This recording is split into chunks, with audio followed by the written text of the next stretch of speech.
तो माफिया अतीक को प्रयागराज लाया जा रहा है, इस पर दोनों डिप्टी सीएम की प्रतिक्रिया सामने आई है। यूपी के डिप्टी सीएम ब्रजेश पाठक ने कहा कि यूपी में अपराधियों पर कड़ी नजर है, और वहीं केशव प्रसाद मौर्य ने कहा बीजेपी माफियाओं का खात्मा करेगी। माननीय न्यायालय का जो भी निर्णय है, जो भी आदेश है, हम उसका अनुपालन कर रहे हैं। उत्तर प्रदेश राज्य में अब अपराधी बचने नहीं पाएंगे। हम कानून के तहत कड़ी से कड़ी सजा दिलाने के लिए काम। मुख्य आरोपी बनाया अतीक अहमद को उमेफल हत्याकांड में, इससे पहले अपहरण में सजा मिल चुकी थी। देखिए, जितने भी मामले हैं, हमारी पुलिस अभियोजन पक्ष दोनों कड़ी पैरवी कर रहे हैं। उसकी मॉनिटरिंग सरकार स्वयं करती है। एक एक अपराधी को कानून के तहत कड़ी से कड़ी सजा दिलाना हमारा लक्ष्य है। माफियाओं को, अपराधियों को राजनीति में लाने वाले भी लोग यही हैं, और आज जब समाज जागृत हुआ है कि हम अपराधियों के खिलाफ एकजुट हैं, तब इनको पीछे हटने के लिए भी सबको विवश होना पड़ रहा है। अपराध मुक्त और अपराधियों से मुक्त राजनीति चाहिए, गुंडों से, दंगाइयों से मुक्त राजनीति चाहिए, भ्रष्टाचारियों से मुक्त राजनीति चाहिए, जिसमें लगे कि सर्वस्पर्शी राजनीति, सब समाज का ध्यान रखने वाले लोग, सबका साथ सबका विकास करने वाली राजनीति। बड़ी खबर यह है इससे जुड़ी हुई कि अतीक के प्रयागराज आने से पहले ईडी ने अतीक के कई करीबियों पर शिकंजा कसना शुरू कर दिया। ईडी ने अतीक के 5 करीबियों पर ताबड़तोड़ छापे मारे। इनमें अतीक का करीबी हिस्ट्री शीटर गुलफुल प्रधान भी शामिल है, और उसके अलावा गांव में यानी बझा गांव में छापेमारी चल रही है। ईडी को उसकी करोड़ों की संपत्ति का पता चला है, जिसके बाद ये एक्शन लिया गया। इसके अलावा प्रॉपर्टी डीलर खालिद जफर के कालिंदीपुरम स्थित घर पर भी छापेमारी की कार्रवाई हुई। वकील खान सौलत हनीफ के प्रीतम नगर स्थित घर पर छापेमारी। माफिया अतीक के अकाउंटेंट सीताराम शुक्ला के लूकरगंज स्थित घर में भी ईडी की छापेमारी चल रही है। माफिया के करीबी हिस्ट्री शीटर गुलफुल प्रधान के बेटे वदूद के बजहा स्थित घर पर ईडी की छापेमारी। माफिया अतीक के करीबी प्रॉपर्टी डीलर मोहसिन के करेली स्थित घर पर भी ईडी की छापेमारी चल रही है।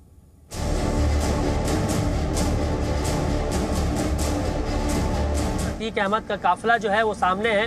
2 प्रिजन वैन है, आप देख सकते हैं। जो आगे प्रिजन वैन चल रही है उसमें अतीक अहमद मौजूद है, और जो पीछे जो प्रिजन वैन है उसी के साथ ही आप देख सकते हैं बड़ी संख्या में पुलिस की जो गाड़ियां हैं वो मौजूद हैं। और लगभग 4 बजे का जो समय है प्रयागराज पहुंचने का, जो बताया जा रहा है कि जब कोर्ट में पेशी होगी 4 बजे, तो दोनों भाइयों को पेश किया जाएगा, आमने सामने बिठाया जाएगा। इसी के साथ कस्टडी की जो है रिमांड, वो जो है रिमांड मांगी जाएगी। 14 दिन की रिमांड मांगी जा सकती है। ऐसे में उम्मीद जताई जा रही है कि कोर्ट ये तय करेगा कि कितने दिनों की रिमांड दी जाएगी। उसके 1 घंटे के बाद ही पूछताछ शुरू हो जाएगी। और जी मीडिया की टीम ने जो एक्सक्लूसिव तस्वीर उस जगह की दिखाई है जहां पर इंट्रोगेशन किया जाएगा अतीक अहमद से, और वो सभी तथ्य खंगालने की कोशिश की जाएगी कि किस तरीके से, चाहे उसकी पत्नी हो शाइस्ता परवीन, या उसका बेटा हो असद, या फिर उसका भाई अशरफ की जो पत्नी है और जो अतीक की बहन है, इन सभी को आरोपी बनाया गया है। तो इसमें कोई दो राय नहीं है कि अतीक अहमद अपने भाई के साथ, अपने बच्चों के साथ, अपने बेटों के साथ तो क्राइम की दुनिया में है ही, लेकिन उनकी परिवार की जो महिला ब्रिगेड है वो भी कहीं ना कहीं हर एक क्राइम में अतीक अहमद के साथ शामिल है। एक महिला ये प्लान बनाती है कि किस तरीके से उमेश पाल का हत्याकांड किया जाए, उसको अंजाम दिया जाए। दूसरी महिला परिवार की प्लान बनाती है कि जो शूटर्स हत्या करके निकलेंगे कैसे उनको पनाह दी जाए। तो सभी को आरोपी बनाया गया है, और हालांकि अभी तमाम उसके परिवार के लोग और तमाम जो उसके गैंग के लोग हैं वो अभी फिलहाल फरार हैं, पुलिस की गिरफ्त से दूर है। लेकिन अतीक अहमद की मुश्किलें बढ़ती जा रही हैं। रास्ते में जब एक जगह पर डीजल लेने के लिए अतीक अहमद की गाड़ी रुकी, तब जी मीडिया ने उनसे बात की, तो अतीक का साफ तौर पे कहना था कि उसे डर है अपनी जान का, उसे खतरा है कि उसके साथ कुछ घटना हो सकती है। एक कांस्टेंट स्पीड बनाकर, क्योंकि प्रिजन वैन जो है वो काफ़ी भारी भरकम होती है, एक बड़ा वाहन है, इसलिए इस वैन को बहुत तेज़ी से नहीं चलाया जा सकता। इसलिए लगातार जो है 80 की रफ्तार से ये गाड़ी चल रही है। अब लगभग 260 किलोमीटर का जो सफ़र है वो अब बाकी है, यानी कि प्रयागराज पहुंचने में 260 किलोमीटर अभी बाकी है। तो ऐसे में उम्मीद जताई जा रही है कि 3 से 3.5 घंटे का समय, 3.5 से 4 घंटे का समय बल्कि लग सकता है, क्योंकि बीच में संभवतः कहीं पर गाड़ी को रोका भी जा सकता है, क्योंकि काफ़ी लंबे समय से जब झांसी सिविल लाइन से जब निकली है गाड़ी वहां से पुलिस लाइन से, तो उसके बाद कहीं भी अभी गाड़ी रोकी नहीं गई है। बीच में जब डीजल भराने के लिए गाड़ी रोकी गई तब बातचीत भी की गई अतीक अहमद से, जिसने मीडिया को धन्यवाद बोला, कहा कि आप लोग हमारे साथ हैं तो हमारी जान बची हुई है। तो डर तो ज़रूर है उसके मन में, लेकिन कोर्ट में जब पेशी होगी शाम को 4 बजे के बाद, वहाँ पर पुख्ता इंतज़ाम इस बार किए गए हैं। 3 बटालियन PSC के अलावा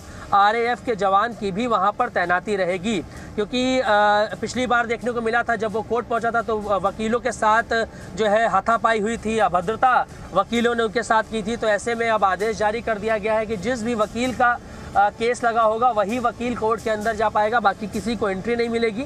इसी के साथ सिविल पुलिस के लगभग 1000 जवान कोर्ट में जो है वहाँ पर मौजूद रहेंगे। किसी तरीके से हाथापाई ना हो पाए। जो पिछली बार की तस्वीरें थी उन्होंने कहीं ना कहीं सवाल खड़ा किया था कानून व्यवस्था पे, तो वो ना हो पाए, इसको जो है पूरी तैयारी है। तो ऐसे में अब उम्मीद जताई जा रही है कि 260 किलोमीटर की आप देख सकते हैं ये जो प्रिजन वैन है, ये दूसरी प्रिजन वैन है, और सामने जो आगे प्रिजन वैन जा रही है उसमें अतीक अहमद वो मौजूद है।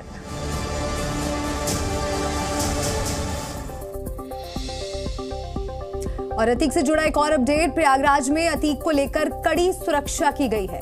अतीक से पूछताछ के लिए स्पेशल टीम का गठन भी किया गया है। साथ ही अतीक के लिए सवालों की लिस्ट तैयार की गई है।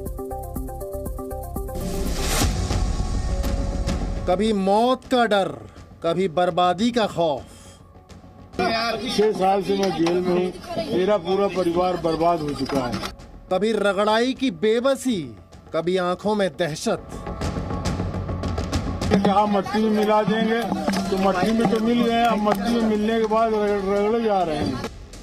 कभी प्रयागराज में दहशत का दूसरा नाम था, आज उसकी आंखों से बेबसी टपक रही है। कभी एक इशारे पर कत्लेआम हो जाता था, आज उसे मौत का डर सता रहा है। सही नहीं है, करना चाहते हैं, मारना चाहते हैं। साबरमती से शुरू हुआ अतीक का सफर 4 राज्यों से गुजरते हुए जब प्रयागराज पहुंचेगा तो उसका सामना बाबा की स्पेशल टीम से होगा। अतीक को लेकर जा रही है, ये गाड़ी अंदर जा रही है, ये पुलिस के घेरे में अतीक है। ये दूसरी एक इनोवा गाड़ी ये भी पुलिस की है, ये भी बताइए प्रयागराज की पुलिस की गाड़ी है जिसमें अतीक का पूरा काफिला जा रहा है। जी न्यूज उस कमरे में पहुंचा जहां अतीक को बैठाकर पूछताछ की जाएगी। ये पुलिस लाइन का ये वो कक्ष है जहां पर अतीक अहमद को जो है पूछताछ के लिए लाया जाएगा और यहीं पर पुलिस के अधिकारी जो हैं वो पूछताछ करेंगे। एक एक करके तमाम जो अधिकारी हैं वो यहां पर उससे पूछताछ करेंगे। आपको तस्वीरें दिखा दें। रिमांड मिलने के 1 घंटे बाद ही अतीक से पूछताछ का सिलसिला शुरू हो जाएगा। अतीक से पूछताछ के लिए 150 से ज्यादा सवाल तैयार किए गए हैं। ये सवाल स्पेशल टीम के ट्रेंड पुलिस कर्मियों ने तैयार किए हैं। ये सभी ट्रेंड पुलिसकर्मी STF और क्राइम ब्रांच से जुड़े हैं। इस दौरान अतीक का उसके करीबियों से भी आमना सामना कराया जाएगा। अतीक का सामना उसके पुराने गुर्गों से भी होगा जो उसके क्राइम में भागीदार रहे हैं। दोनों को आमने सामने बैठाकर पुलिस कई सवालों का जवाब तलाशेगी। अतीक के मुंशी राकेश लाला और ड्राइवर को भी आमने सामने बैठाकर पूछताछ होगी। अब आपको बताते हैं कि अतीक से पूछताछ के लिए क्या तैयारी की गई है। अतीक से पूछताछ के लिए स्पेशल टीम बनाई गई है। पूछताछ के लिए बनी स्पेशल टीम में 6 से ज्यादा पुलिसकर्मी शामिल हैं। इस टीम में STF और क्राइम ब्रांच के पुलिस वाले भी हैं। अतीक से 3 अलग अलग शिफ्ट में पूछताछ होगी। टीम में police commissioner Ramit Sharma, additional police commissioner Akash Kulhari शामिल हैं। STF के DSP के अलावा IG STF भी अतीक से पूछताछ करेंगे। टीम की monitoring DGP, ADG law and order और ACS होम करेंगे। पूछताछ के दौरान अतीक को कुछ वीडियो भी दिखाए जाएंगे। पूरी पूछताछ की रिकॉर्डिंग कराई जाएगी। अतीक का सामना उसके भाई अशरफ से भी होगा। दोनों को आमने सामने बैठाकर स्पेशल टीम शूट आउट के सवालों का जवाब तलाशेगी। बरेली से अशरफ प्रयागराज पहुंच रहा है।